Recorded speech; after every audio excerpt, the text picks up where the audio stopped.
বন্ধু বন্ধু, জঙ্গলে না বাঘ মামা একটা দোকান দিয়েছে। সেখানে মজার মজার ফুচকা বিক্রি করে। ফুচকা খেতে আমার খুব ভালো লাগে। তাই নাকি? জঙ্গলে বাঘমামা দোকান দিয়েছে? আগে বলবি না? আরে কিসের টাকা? আমরা হচ্ছি শিয়াল মামা, আমাদের সাথে পাঙ্গা নিয়ে পারবে কি না? চল, তোকে ফ্রিতে ফুচকা খাওয়াই আন। এই গরম গরম ফুচকা, বড় বড় ফুচকা, আসেন আসেন, খেয়ে যান। ফুচকা খেয়ে মন ভরে যান। আমার ফুচকা খুব সুস্বাদু, আসেন আসেন। আরে কি ব্যাপার, একটা কাস্টমারও আসছে না? এভাবে কি ব্যবসা চলে? কিছু একটা তো করতে হবে, হয়তো বাকিতে, নইলে ফ্রিতে দিতে হবে।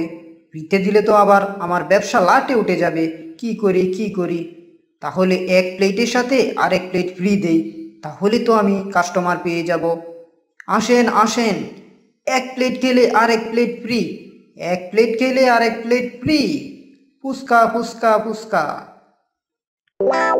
শুনেছো শুনেছো, ও নাকি ফুচকা ফ্রিতে দিচ্ছে, এক প্লেট খেলে আরেক প্লেট ফ্রি। তাহলে তো ঠিকই আছে, ওকে তো এভাবেই বোকা বানাবো। তুই আমার সাথে শুধু আয়, বাঘকে বোকা বানানো আমার বা হাতের খেল। বাঘমামা বাঘমামা, ফুচকা কত করে? ফুচকা এক প্লেট মাত্র 10 টাকা, তার সাথে এক প্লেট সম্পূর্ণ ফ্রি। ও, তাহলে তো ভালোই হলো। আমাদেরকে এখন আপনি এক প্লেট দেন, তারপরে আমরা আরেক প্লেট খাবো। ঠিক আছে, তোমরা বসো, আমি এক্ষুনি বানাই দিচ্ছি। আহ, ফুচকাগুলো কত মজা, খুব মিষ্টি আসলে।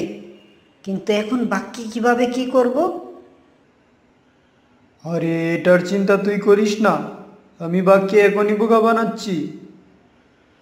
বাঘমামা বাঘমামা, তোমার এক প্লেট ফুচকার দাম কত? আমার এক প্লেট ফুচকা 10 টাকা, আর সাথে তো এক প্লেট ফ্রি। তাহলে আমরা এক প্লেট খেয়ে যাচ্ছি, আর পরের দিন এসে আরেক প্লেট খেয়ে যাব, তারপরে তোমাকে 10 টাকা দিব। তুমিই তো বলেছ এক প্লেটের সাথে আরেক প্লেট ফ্রি। তো আমরা আজকে আর খাবো না, কালকে খাবো, আর তোমার কাছে টাকা দিয়ে যাব। আচ্ছা ঠিক আছে। দেখেছিস বাঘকে কিভাবে বোকা বানালাম? আমরা তো আর এই বনে যাবই না। কিসের ফুচকা, ভুলে যা সব কিছু। ঠিক বলেছ, বাঘকে আমরা প্রচণ্ড বোকা বানিয়েছি। আসলে আমাদের মতো চালাক তো আর নেই, আমরাই হচ্ছি এই জঙ্গলের রাজা।